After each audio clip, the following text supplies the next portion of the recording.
like in Middle East, you don't get the nationality. Ultimately, whenever you will lose the job, you have to go back. So it depends. You spend 10 years, 15 years, 20 years, 30 years. But I know people, they always, ultimately, they need to go back if they don't get nationality for any other country. And there was no chance to further improve it because the degree I got, like it was 4 years degree. So if I had master's, maybe I could get some benefit. And I had no other ties with Canada. So I had no education from there. I didn't have the work experience there. I had no blood relatives there.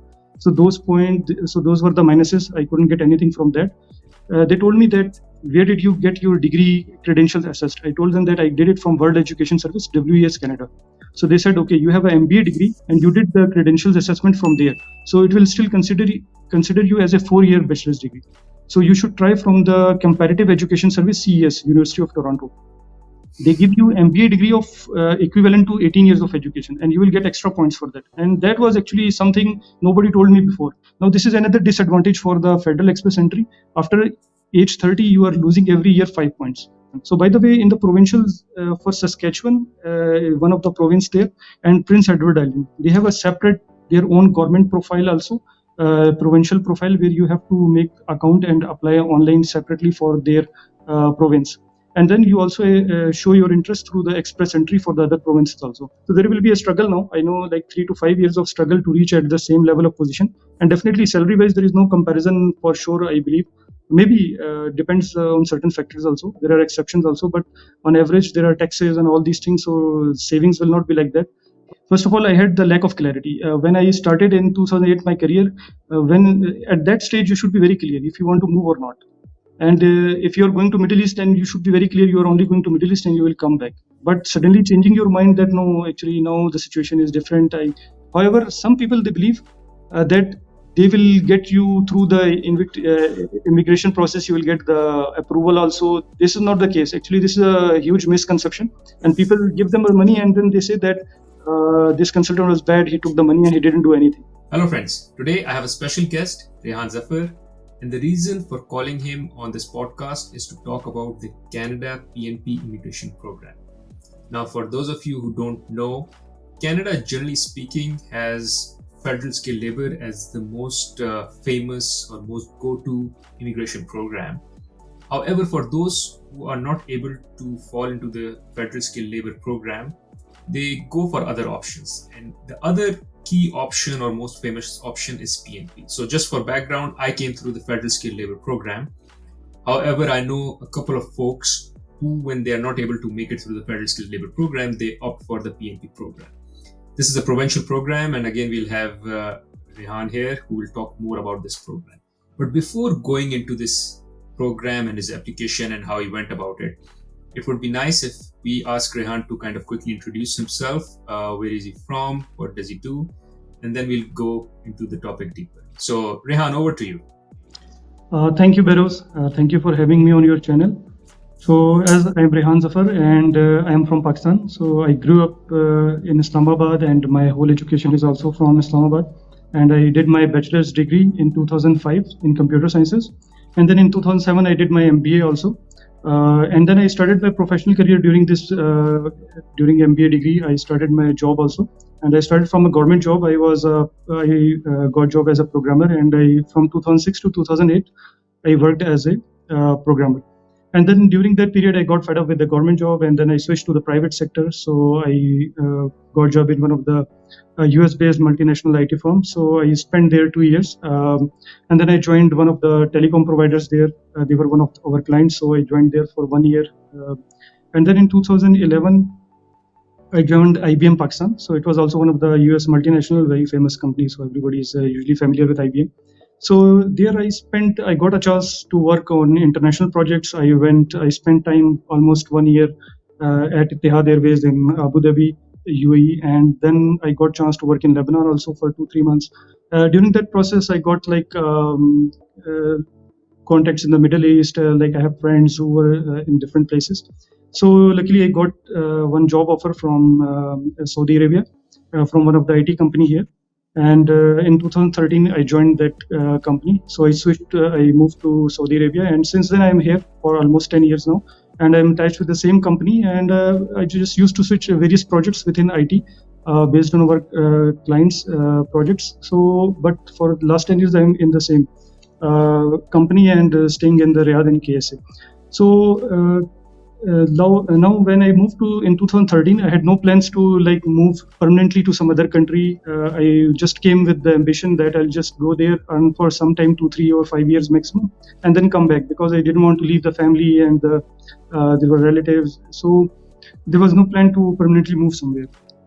But then in 2015, like almost spending 2 years in Saudi Arabia, so I started feeling like, what's next? So I didn't want to go back to the home country, because I just, even though it was just 2 years, but I got very well adjusted to the lifestyle here. The quality of life was totally different. The environment, the benefits. So you don't have any worry about the basics. You have good savings, because if you are coming as a professional with 3 to 5 years experience, you come in a decent pay. It's enough that you save a good amount of money, as well as you enjoy a good life, a good standard of life here also. And then definitely there are certain perks in Middle East. You have safety and security. There are and there are a lot of like other benefits. You don't need to worry about the basics. You enjoy a good car. You enjoy a good house. So all these benefits are there. So you get spoiled with this lifestyle. Actually, to be honest, this spoils you. And then when you think about going back to your home country, it's like you are coming from a third world country or second world country. So your lifestyle gets changed, and the quality of life, it becomes different. So even for the family, for the kids, for the wife, it gets difficult when they think about going back. So at that time, I started feeling like, what's next? Because ultimately, everybody knows, like in Middle East, you don't get the nationality. Ultimately, whenever you will lose the job, you have to go back. So it depends. You spend 10 years, 15 years, 20 years, 30 years. But I know people, they always, ultimately, they need to go back if they don't get nationality for any other country. So this was the dilemma, like most of the people in Middle East who come to earn, they face at some stage. And I was one of them. Yeah, some are very clear. They have a very clear objective. They want to go back. Yes, but for some people, like they had no plans, but suddenly there is a mindset shift. So accordingly, I started thinking about moving to some other country where I could get the passport actually. So that was the main goal. So what were the options? So at that time, the main option, I thought about Australia. I thought about Canada. Now for the Australia, there was one problem at that time. So it was already 2013, and between 2010 to 2013, many of my friends and colleagues, they shifted to Australia at that time, because there was less saturation. So for example, if you're giving an IELTS test or PT, if you get 777 or 7777 in all modules, so you could get immigration easily with 3 to 5 years of experience, even with the bachelor's degree. So, but when I started applying, it was already late. Like it was quite, the market got saturated. The PRs were getting tough and tough. So immigration was not easy option for Australia. You had to score like 8 in all the modules of IELTS or even PT. So like I started thinking like it's tough. Like I talked to some of the companies, consultant companies like in Middle East, and they told me the same, that with my profile, and I didn't have the master's degree. 18 years master's degree. I was having a bachelor's degree and an MBA. And MBA was not considered like a 18-year, it was considered like a 4-year bachelor degree equivalent. So that was a disadvantage also I had. So I stopped thinking about Australia. So Canada was the option. So I applied for Canada. Now again, in Canada, there was same situation. I applied for the Federal Express Entry. In 2015, I gave my IELTS. I applied, so I got. I remember it was CSR. During that, I got 420, and the merit was around 440, 450 at that time. And there was no chance to further improve it, because the degree I got, like it was 4 years degree. So if I had masters, maybe I could get some benefit. And I had no other ties with Canada, so I had no education from there. I didn't have the work experience there. I had no blood relatives there. So those were the minuses. I couldn't get anything from that. So I realized after 1-2 years of waiting, I realized nothing was going to happen. It's just like keep waiting and waiting. And then even my profile got expired 2017-18. Again, I did the IELTS. I applied again. So same story. Even the merit got even higher and higher. So up to 2018-19, like it was a hopeless case. Like it reached 480. Then after COVID, I think it reached up to 510 and 11. And now it's coming back down. So it was like from 420 to 30, there was a huge gap. There was no possibility to get the immigration. Now, during that time, I talked to another consultant, and it was my third consultant. Actually, in 2015, I talked to one consultant. Even I paid him money also, and they applied my case. And then once they apply your case, you think like they will do something. Actually, they cannot do anything. So they just they keep telling you, okay, just you need to wait. We cannot do anything further than that. We have applied your profile, so you have to wait. And try to improve your IELTS score, or if do something French course or something like that. They give you these options, but they are not like viable options. So then in 2018-19, I talked to one of the consultants because they were talking about PNP. So before that, I heard about PNP, but my mistake was that I never explored myself. I never did a thorough research. This was a big mistake that got me delayed in this whole immigration process. So I talked to the consultant. They gave me an idea about the PNP, Saskatchewan province, Prince Edward Islands, and in general, making your profile with expression of interest for all the other provinces. So this all things they told me, but I was very skeptical at that time because I initially thought it's like I'm talking to a third consultant. I'm not sure. I mean, they're telling me right or wrong, and I will qualify or not. But still, I didn't want to lose the hope, and I didn't want to feel like sorry that I didn't try. I wanted to at least give it a try, even though it was my third attempt. But I wanted to go for it. The one thing which was different this time was that I was going to apply for PNP program, and this time consultant guided me a very good thing. Actually, it helped me a lot. They told me that, where did you get your degree credentials assessed? I told them that I did it from World Education Service, WES Canada. So they said, okay, you have an MBA degree and you did the credentials assessment from there. So it will still consider you as a 4-year bachelor's degree. So you should try from the Comparative Education Service, CES, University of Toronto. They give you MBA degree of equivalent to 18 years of education, and you will get extra points for that. And that was actually something nobody told me before. I wasted my money, and the clients, they never told me about PNP thing. Otherwise, I could have applied earlier and I could get the PNP at that time. And they never told me about this option that my degree could be like 18 years equivalent. So luckily, I never used my MBA for my professional career, but ultimately it helped me here. So I applied.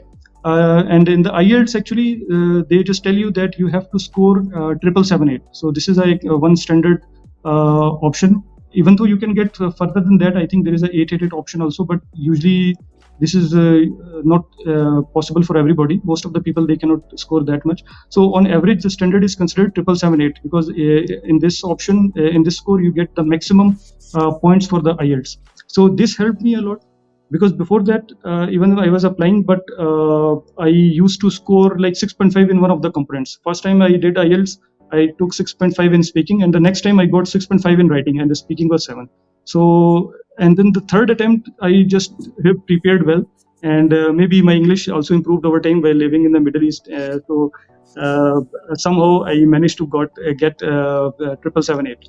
So it was so I got maximum points for IELTS. I got my degree credentials like equivalent to 18 years. So I managed to got 68 scores in the Saskatchewan province scoring. So their scoring is like from the 100. It's not CSR based. So in CSR, I was still on 425 because I lost all my points for the age. Now this is another disadvantage for the Federal Express entry. After age 30, you are losing every year 5 points. And now I have already touched 40. So when I was applying at 38, I already lost 40 points. So even if I apply for express entry, I reached 425. So maybe if I have applied when I was 30, I could have got 470 or 460, and maybe I could be nominated easily at that time. So actually, it was like lack of research at my end. It was I did some mistakes. So even actually, it's good whoever is listening to me. Actually, if they are in their early 20s or mid 20s and or early 30s. These are the life lessons actually I learned. I did some mistakes which got me late, even though I don't regret it fully because I was still living in the Middle East and earning a good amount. So I did some savings. So these things were there, but still there are some disadvantages which I'm going to face later on. But actually so there are some other life lessons over the course of the video. Maybe once Feroz will ask the questions, I will explain more like what the other people should do to avoid all these mistakes which I did and I got delayed in my immigration process. But ultimately, so what happened is that this time I got a right consultant and they guided me quite well. And then I applied. So I got 68 score. And I applied in the IT profession. There was a 2171 profession. It was for data analyst and information systems expert. So I applied. And here there is a luck factor also. I would definitely emphasize that luck factor is a major thing. I will tell you why. So there were like in IT, there were 2-3 professions when you apply for Saskatchewan. So by the way, in the provincials for Saskatchewan, one of the province there, and Prince Edward Island, they have a separate, their own government profile also, provincial profile where you have to make account and apply online separately for their province. And then you also show your interest through the express entry for the other provinces also. So Saskatchewan and Prince Edward Island have a specific profile. You have to apply for them. And they have their own scoring. Out of 100, you have to have 60 points to be eligible to apply for your case. And but 60 is not enough. Ideally, if you should be scoring around 70, 68, 70 or 70 plus to get nominated if your occupation qualifies for it in the draw. So luckily, what happened is that last year, last year actually in 2000, I think it was 20 or 21. In 2021, I started applying again. So I gave my degree to Comparative Education Service for the assessment. It took 3-4 months, and then I prepared for IELTS. I did 1-2 months, and then after that, in May 2022, we applied for the Saskatchewan and the Federal Express entry. Now this time it was like. I was very lucky, like within 2 months in July, the invitations happened. And I think after COVID, it was 3rd or 4th, because from January onward, they started they opened their invitations for the PR. And then in July, I got the invitation. So within 2 months time of applying, I got the invitation from Saskatchewan. So that was a great moment for me. It was like dream come true, because I was trying since 2015. I almost lost hope. I just tried. This is also another one of the lessons, that I never lost hope, and I even tried. I was reaching 40, but I still tried. And luckily this time I got the invitation. And then within 2 months, I submitted all my documents. So they recommended me to apply for the federal province, for the police clearance, and all these documents submitted at the federal level. And within 2-3 months, so in February, I got the visa. This year in February, I applied and I got the visa. And so this whole journey, there are a lot of like life lessons. Maybe Behrouz, I will just explain more during the course. But that was the whole journey. I got delayed actually. I made some mistakes during the whole process. Otherwise, I could easily get through in early 2015 or 16 easily, because I lost the points of age during the process, and even your age is increasing. So basically, you had a disadvantage, because I am at a certain mid-level profession and professional role, and I have a certain salary. So now if I shift to the Canada, definitely there will be challenges. Maybe I have to start fresh there. There could be job challenges. Even if you get the job, there is no guarantee I'll get the same level of pay and the role. So definitely I have to start maybe as a fresh, at least in the early part of the career, 1-2 years. So there will be a struggle now. I know, like 3 to 5 years of struggle to reach at the same level of position. And definitely salary-wise, there is no comparison for sure, I believe. Maybe depends on certain factors also. There are exceptions also, but on average, there are taxes and all these things. So savings will not be like that. But now it's like I'm ready for all of this, because now the goal is totally different. Now the aim is different. It is for the kids' future and your own future ultimately. And to get a passport, this is the ultimate goal. And ultimately to settle down in a country, definitely now you're moving from second world to first world. It has its own luxuries and perks. Definitely you will lose on the savings, which is the charm of the Middle East actually. But definitely there are other benefits which are for the long term, for the kids' future and for your own self. So that was the whole journey, and that was the whole idea to keep trying for immigration, and how I changed my mind. And definitely there are certain lessons I learned, Behrouz, actually in this whole process. First of all, I had the lack of clarity. When I started in 2008 my career, when at that stage you should be very clear if you want to move or not. And if you're going to Middle East, then you should be very clear you are only going to Middle East and you will come back. But suddenly changing your mind that no, actually now the situation is different. I don't want to go back, and suddenly you are changing your plans. So there are certain disadvantages of that, like your education wise. So if you're planning from the start, there are certain things you could do in the start, so it will maximize your chances of getting the immigration. For example, I didn't go for a master's in computer science. This was one of the mistakes I still realize, because even for Australia, even for the New Zealand option, when I was looking for New Zealand, I felt like I don't have a master's degree and I will not get enough points to qualify. So education is very important. Some people think like bachelor's degree is enough, and then go to the market and that's it. Yes, it's good for the professional career. Maybe bachelor's degree is enough, because then your skill set matters, your communication skills, other skills matter to grow in the career. Master's degree doesn't play much part in the professional career, but it has certain other advantages. Maybe you plan to go back to academics, or you plan to immigrate. So there, at least it will help you if you have a master's degree or PhD degree. So that was one of the actually lessons learned, that you should have a master's degree. And second thing is that you should be very clear on your plan. If you want to move, then plan at early 20s or mid 20s, this is the ideal time.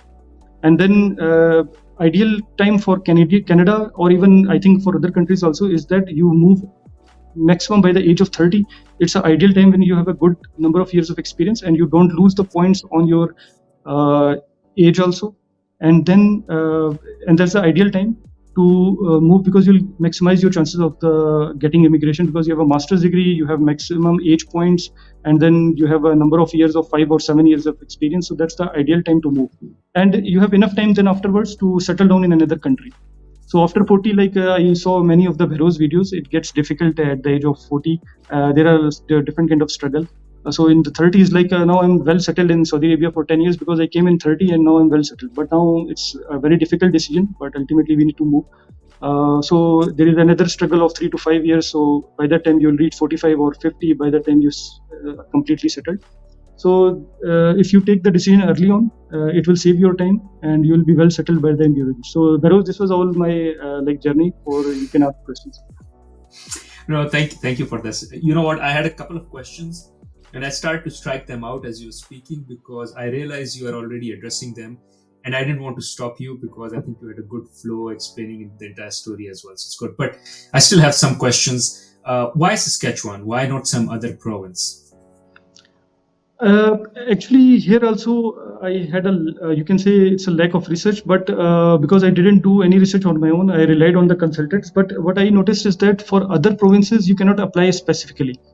So you apply for the federal express entry, and then you show the expression of interest that you are interested in any of the province you select for that. So that I already did. So now I don't know how the mechanism works, if the other provinces will be interested, or if they select your profile from the express entry pool of candidates, they will give you the invitation. That's my understanding is. So I already applied. If there was going to be a chance, maybe my profession, like as a IT, it may not be in high demand for other provinces, but Saskatchewan, it was already showing like in high demand. And in the draws, it was getting invitations quite often.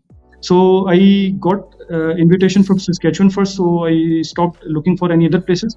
But I think what happens is that if you show your expression of interest in the express entry profile, and the province they select you, so they will give you invitation through the federal express entry. You cannot apply specifically on their provincial profile or government website.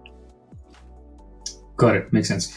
Now, talking about the consultant, I personally always recommend people not to go for consultant, and what I tell them is consultant will eventually be doing, they just put the documents together, they fill the form, and if you're educated enough, you can do all of that.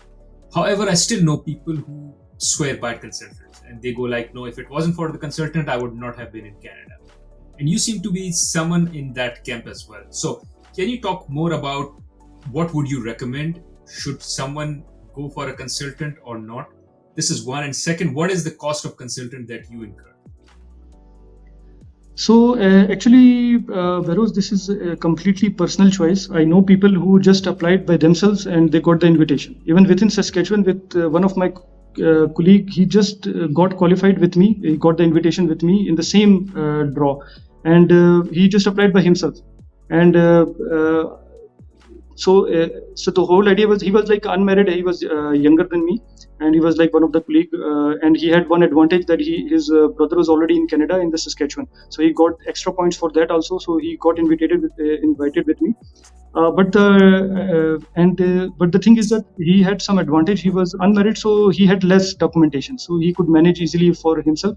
For me, I went for a consultant because, like, being a busy professional, you can say lack of laziness and lack of confidence that I might make a mistake in the profile. I may not be aware of all the processes and rules. So I go for consultant. So at least they will take your documentation, apply properly. So you trust for this on them. However, some people, they believe that they will get you through the immigration process. You will get the approval also. This is not the case. Actually, this is a huge misconception. And people give them money and then they say that this consultant was bad. He took the money and he didn't do anything. Actually, hoping from them that they will get you invitation, it's not right actually. But yes, there are good and bad consultants in a sense that how well they guide you and what are your possible chances of getting the invitation. They should be very transparent on this. Some are like, because you are qualifying for the minimum points, they will tell you, yes, you are eligible, and they will apply your case. However, they know inside, like if you, for example, we know that if you will not take 68 or 70, you will not get Saskatchewan immigration just because of qualifying on the 60 points, because I never saw anyone getting qualified exactly at 60. So if you're just getting 60 or 62 and they just apply your case and then they tell you, okay, now wait, it will never going to happen. So some diligence at your behalf, it's must, you should do it. But for me, the main idea was that I wanted to avoid all this hassle of applying myself, because I had a family, kids. So for all this documentation and just to avoid any mistakes, so I trusted them.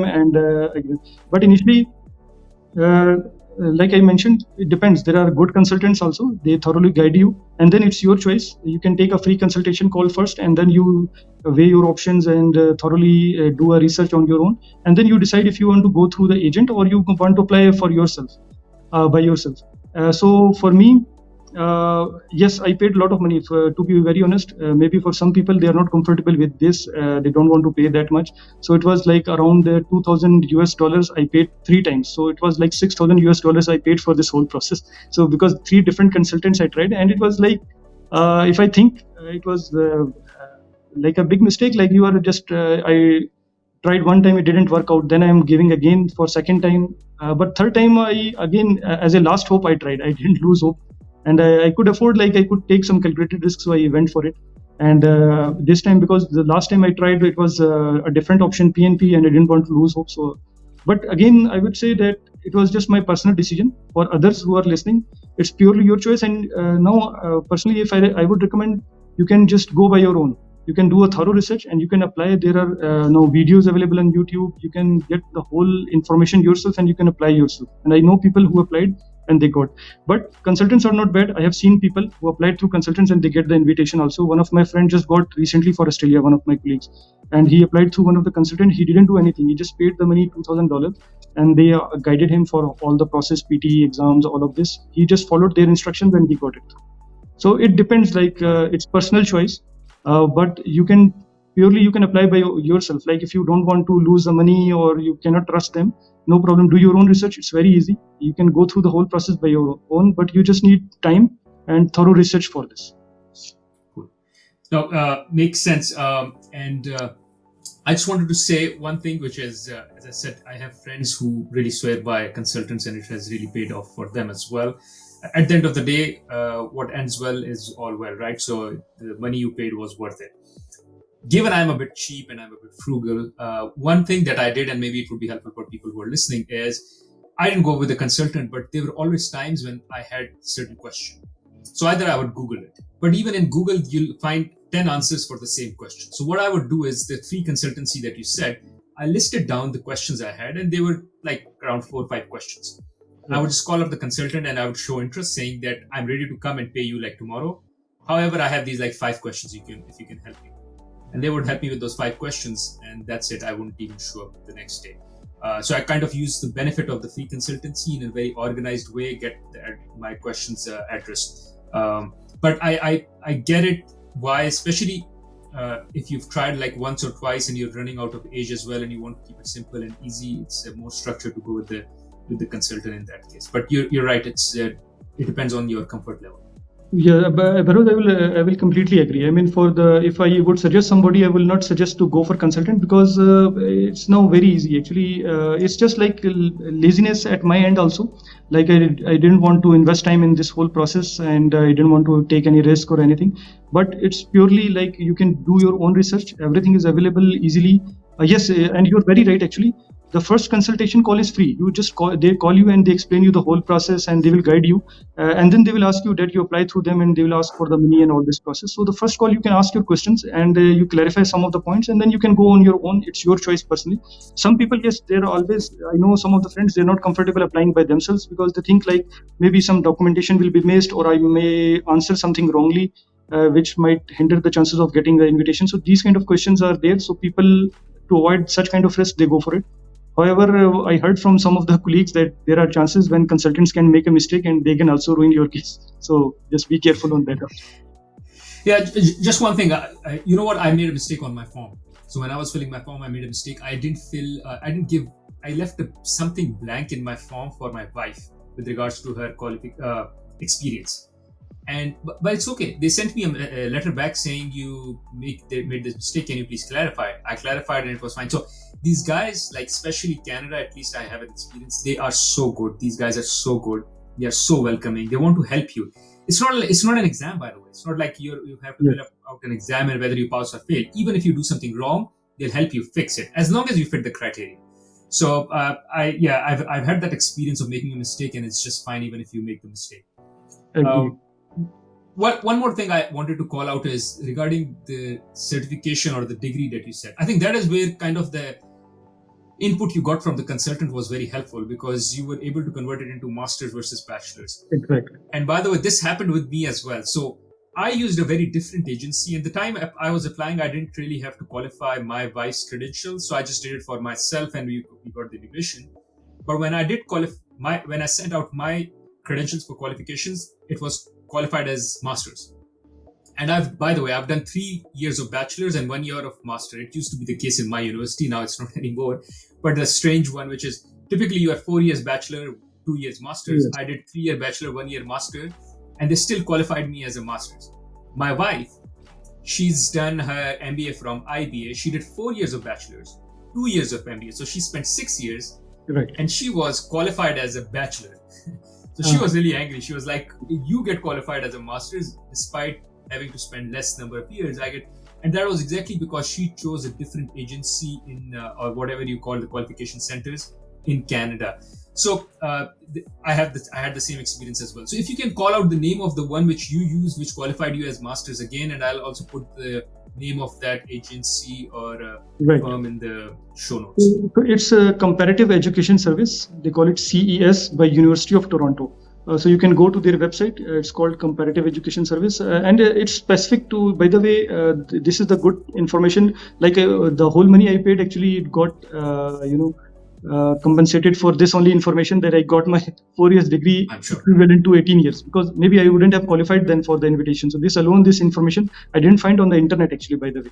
So yes, somehow you can see that consultants somehow they helped me in that sense. So, but by the way, it depends. Like first two consultants, they never told me about this, but the third consultant they told me. So it's like just luck. So for the comparative education service, for the MBA degree, they consider it for 18 years equivalent. So they consider it like a MS degree. That's why I was telling in the start that it's not acceptable for other countries. Like for Australia and New Zealand, they don't consider MBA like a 18 years degree. They will still consider it like a 4-year degree. So luckily for this, even within Canada, if you're going for World Education Service, they will consider MBA as a 4-year bachelor's degree. So that's why I was recommending that it's better you go for a proper MS degree for the youngsters who are just in the early 20s or just planning something. So never take it granted like there is no benefit of having master's degree and just they start their job. Even with the job, if part-time you can do any master's degree, it's very helpful. So education never goes in vain actually. This is the life lesson I learned from this, that somehow, somewhere it pays you actually. So even I saw people who are going to UK and other places just because of the degrees. So there, you never know when it will help you. And that is one of the life lessons actually I learned. Actually, nothing goes in vain. So you should keep trying something, learning new skills. Something will pay you somewhere, you never know. So just take action. That's your main thing. Yeah, I think it would also help if you can, after this podcast, you can provide me the name of your consultant that you use. I'll also put it in the description. Sure. So for someone to consult, that they can use that. Also, just one more question. So when you applied, did you apply online yourself, or you just filled the form, or the agency filled the form, or the consultant filled the form and they applied for you, or they filled the form, they gave the forms to you, and then you press the apply button online? No, actually, so everything was done by the agency itself. I just provided my documents to them. They make your profile. Okay. Even the password you get in your email, and then they provide you the password, and so you have to trust them. Or if you don't want to provide them, it's your choice. But they cannot do anything with the profile, because ultimately you will get the email. Email is with you, so anything will come to your any correspondences, anything, it will come to you. But they will make your profile. You will get a login and password, and then you share with them.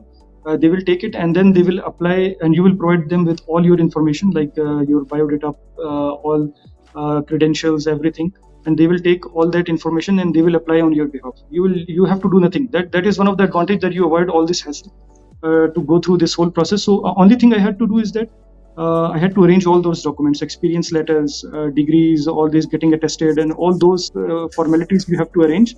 and then after that you just give the documents to them and they will apply on your behalf. And it's not like just applying. Once you get nominated, then they applied for my Saskatchewan profile, they applied on my behalf, and yes, they at the end they ask you to review. So before they click the submit button, they ask you to please go on the profile, review all your information, and either you can submit or you tell them they will submit also. It's your choice. And same for the express entry profile. Once I got nominated from the Saskatchewan province and they asked me to submit the documents now through express entry, they helped till the end. So they took my all information.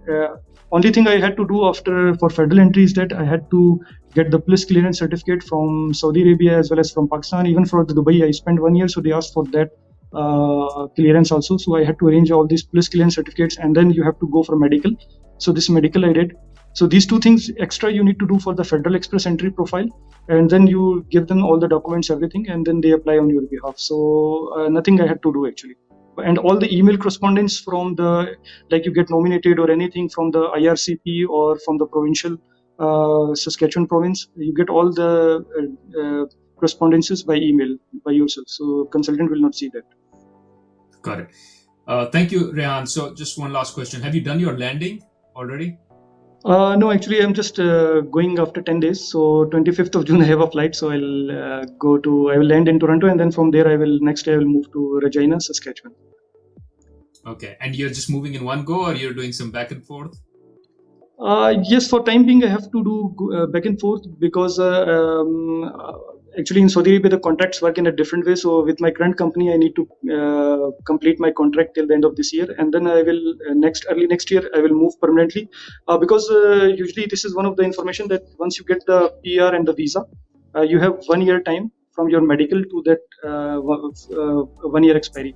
So I have time till October. I need to land before that. So I need to move there while my contract is getting ended in December. So I took 4 weeks leave, whole my annual vacation. So I'll be going landing there. I spend 1 month there, get the documentation done, bank accounts, all of those stuff, and then I will come back. And then after 3-4 months, after early next year, I will move permanently there. Cool. No, thank you, Ryan. And again, I've had a lot of experience with advising people how to get job in Canada and how to work it out. So how to settle and all. So if you have any questions, happy to help. Just reach out to me. I'll share with you my contact number. Yes, sure. I'll be in touch. Luckily, I came across your profile because I saw your interview. I was following actually Wali Khan. He's also like one of the Middle Eastern guy, and he's doing the YouTube videos for the finance and this stuff. So I was always interested in that. So I started following him, and luckily I saw your interview with him. And then I started following you, and I found your videos very helpful, very informative. And it's not just about immigration topics; like it's a wide range of self-help, productivity. And you are actually the finance guy, so definitely I'll take help from you for the finances in Canada.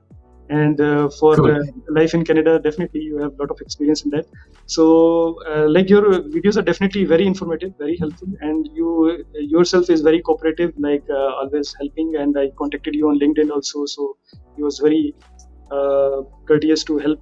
So thank you very much for that. And I would recommend like you follow your videos and channel, and it's very helpful. It's not only about immigration related matters, but just general productivity, self-help, different idea gadgets. So it covers a wide range of topics. Thank you. Thank you, Rehan. I am really humbled to hear all that. So thank you a lot. Thanks for your time. Thanks for sharing this knowledge. Thanks for agreeing to come and just sharing this. Depending on what kind of questions I get on the channel, if there are something which go into a specific thing, and I think I may need your help again, maybe we'll bring you again and have to deep dive into that particular topic. But sure, till then, thank you, and stay blessed. Let's stay in touch. Thank you for having me. Thanks a lot. Thank you for watching this video. In case you like this video, I'm sure you'll also find value in the video on my channel where I interview Tuba, who talks about how she came to Canada as a single mother and how she found success and settled here. So check out that here. Secondly, I have another video where I interview Junaid Zikr, who came to Canada after the age of 40 and found it very difficult to find a job, how he reinvented his career. So check out that here. Thank you.